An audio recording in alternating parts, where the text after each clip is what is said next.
Perfect.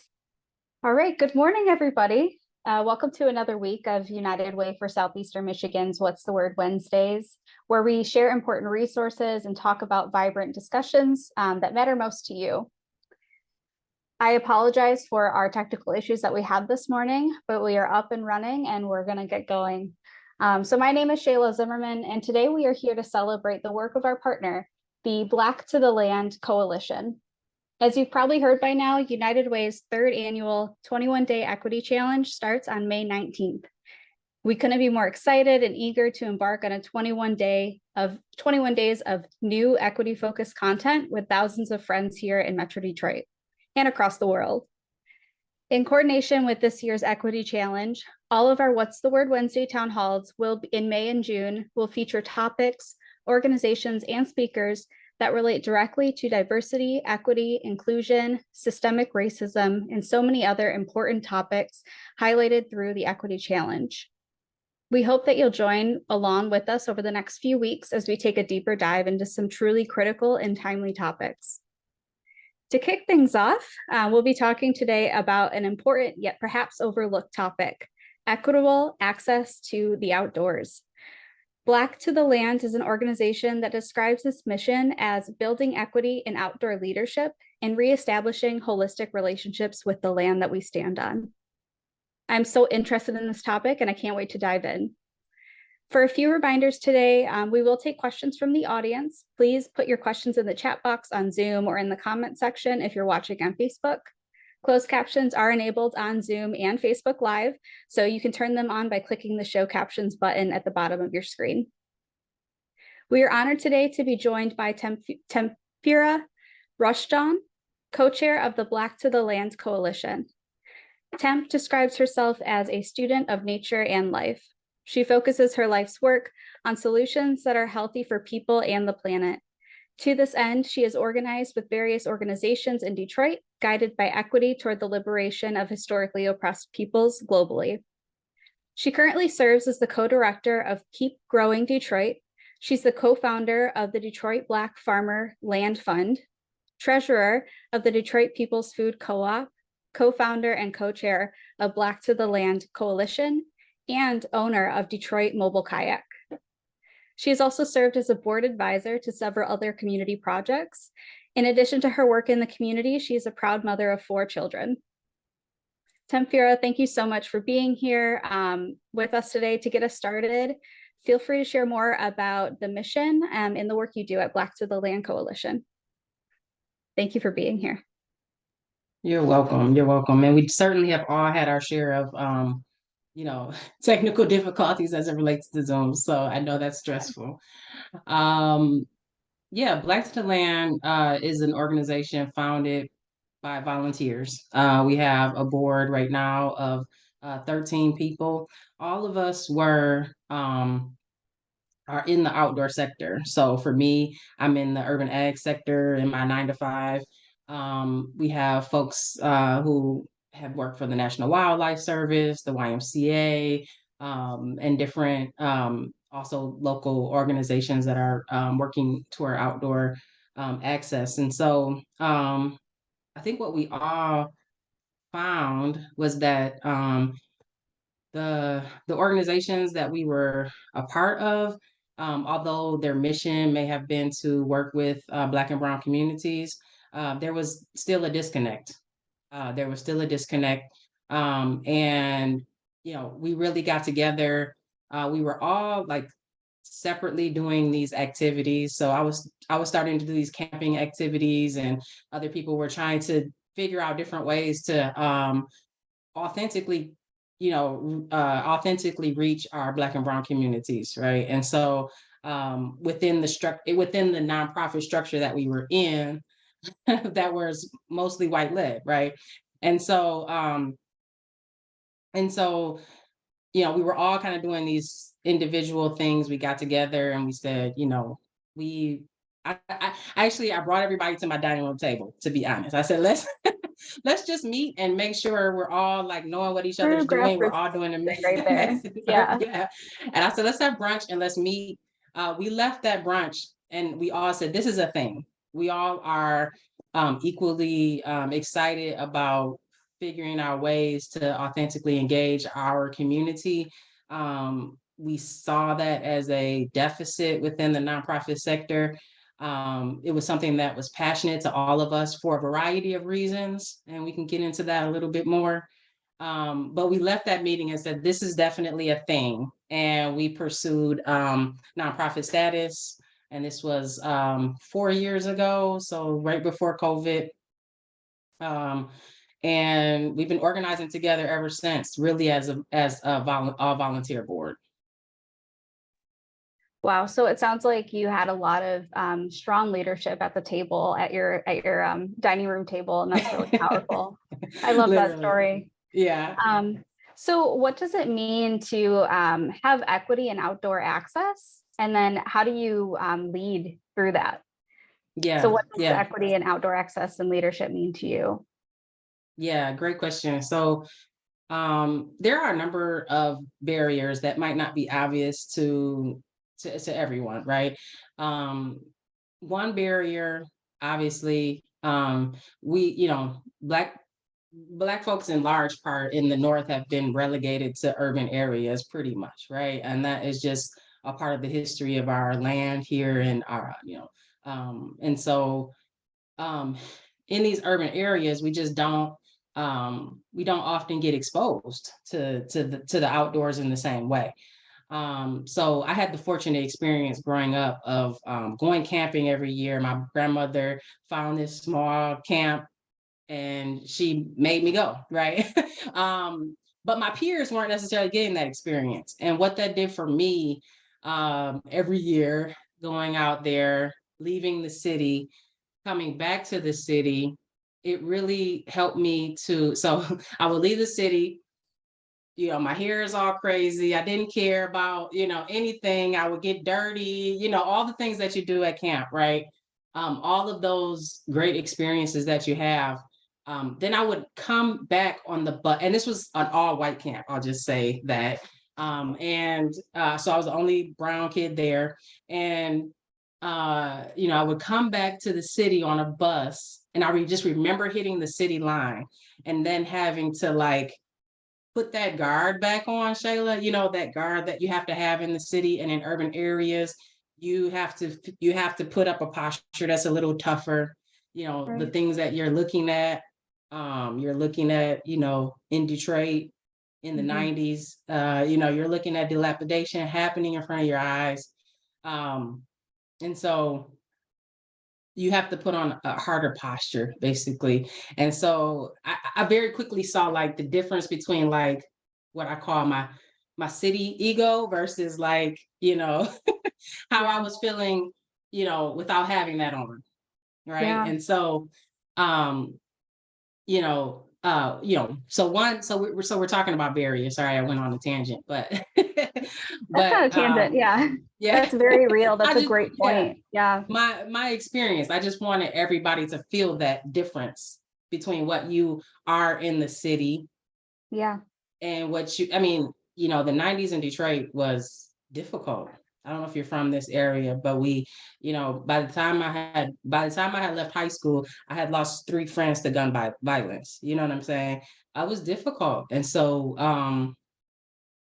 you know, having those experiences where I saw that separation was very meaningful for me. And so I'll just say that, you know, the most of those areas are, an hour drive outside the city, probably at Right. least. So that's a barrier in itself, you know what I mean? And the distance, the money it takes, the expertise it takes, all of those things are barriers for urbanites for sure.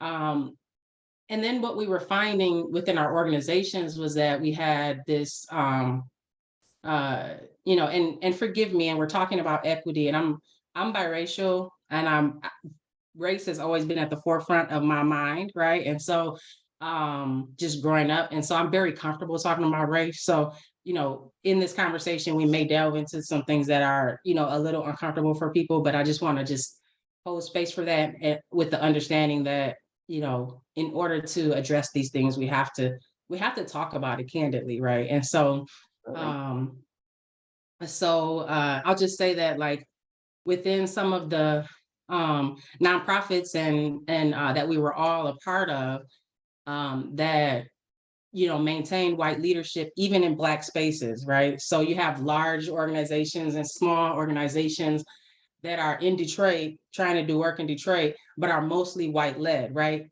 Um, that means that the folks that they are trying to or impact, right? And that in Detroit, which is an 85% Black city, 10% brown city, I think um when you don't see yourself in those positions, right? For me, I'm in the farming sector. So when you don't see yourself, when you see all white leadership or all white staff at a farm, as a Black and brown person, you don't necessarily feel connected to that work. It's already a difficult, farming is already has, a rough history, right? In America.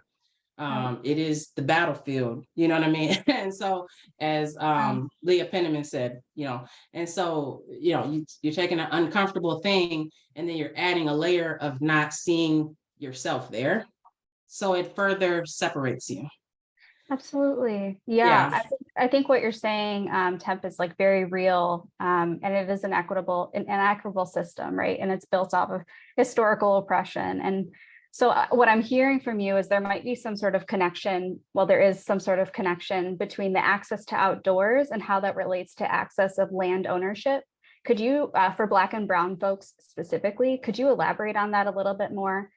Is there a connection between those two? Um, I do think so. I think that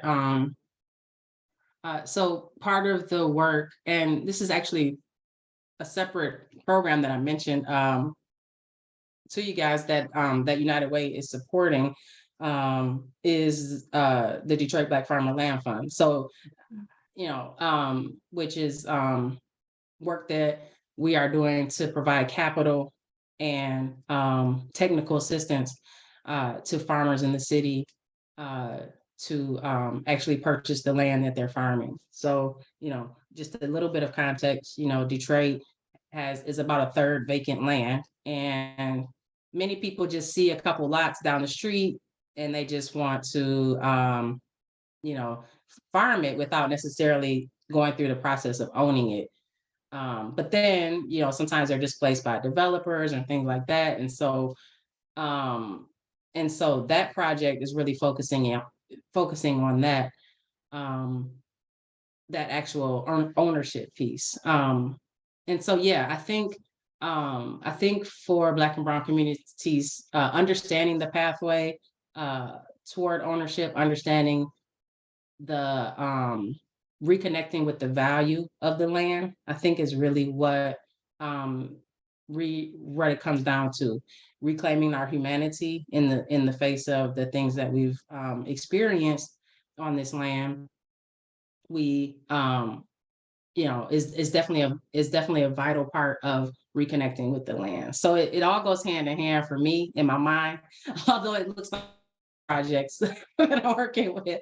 It all goes hand in hand on reconnecting folks, uh, to this landmass. Absolutely. There's a network of support that you're trying to build so that we Absolutely. can that Black and brown folks specifically can reconnect to our land, right? To the land.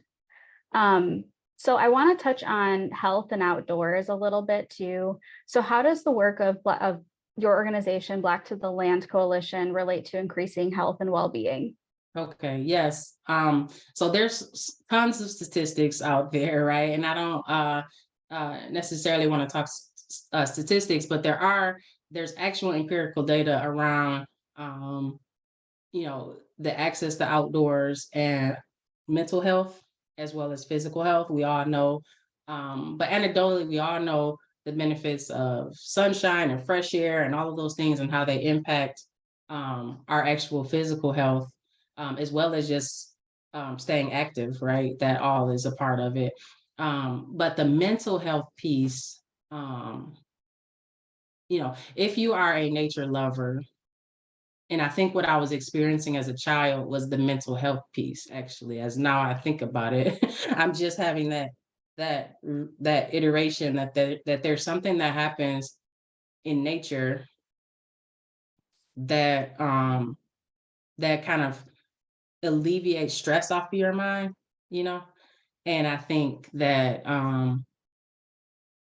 you know, we can definitely pull out all the statistics and probably in some grant report it's written somewhere, but you can definitely it's definitely something that you feel when you're in nature is there's a very stark difference. Um, so mental health, physical health, all of those things are part of just reconnecting with the land. Yeah, absolutely. I think about there is an equity day in the 21-day equity challenge that focuses on green space. Like they talk a lot about green space and how it relates to health. And so I think you are drawing in a direct connection with that. So I appreciate you. I did want to talk with you a little bit more about how folks can be involved with Black to the Land activities, how they can be in that space if they do live in Detroit or any other urban areas. Like how can they be involved and connect to the land? Mhm. Um, yes, so please visit our website, Black to the Land Coalition. I think it was dropped in the chat earlier.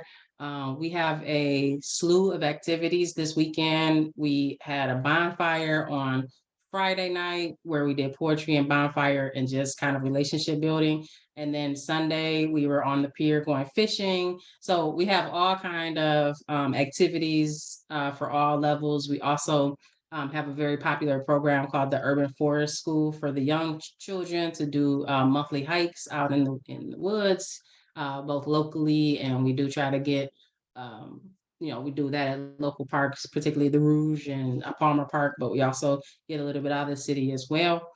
So we do invite you to that. We do have certain events that are definitely focused on Black and Brown families. And then we have events that are open to allies and all. So yeah, please do check out our website. We have our list of events right there. I love that. Is there any event that's coming up for you that you're really excited about? Okay, so one of the main events that I lead is the Browns, Blacks, and Kayaks, which will be the first weekend in June. We have a big barbecue, and we have probably about 30 kayaks and canoes on the river at Frog Lake. And it is a big family reunion. Last year we had about 300 I love that. participants, and we got about 150 new kayakers on the water for the first time, which was very exciting. And Wow. so, so there's all kind of fears that people face when when working with the water, and so so it's very exciting to me to have people engage with the water in that way. So Yeah. that's probably my favorite event.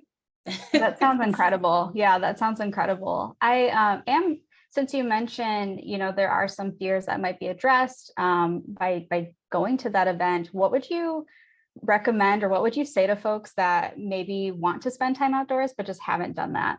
Yeah. Well, the cool thing about Black to the Land is we are really laser focused on that entry level, right? So any of our events, you will definitely feel comfortable. We particularly pick certain, so the stretch of river that we are on for this event is pretty shallow. I mean, most parts of it you can stand in it.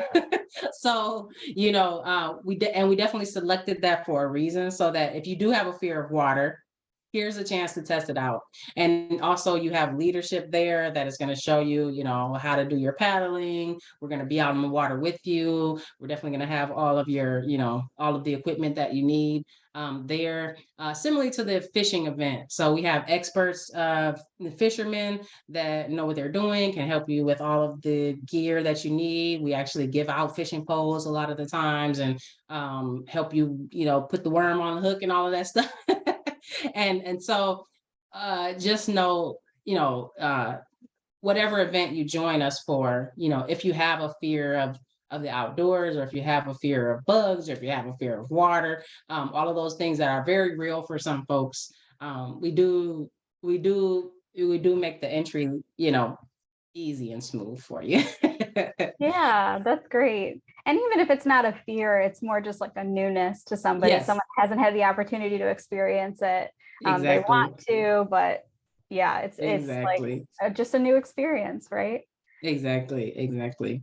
Yep. Well, I really appreciate you, Temp. I think the work that you're doing, it goes hand in hand with equity.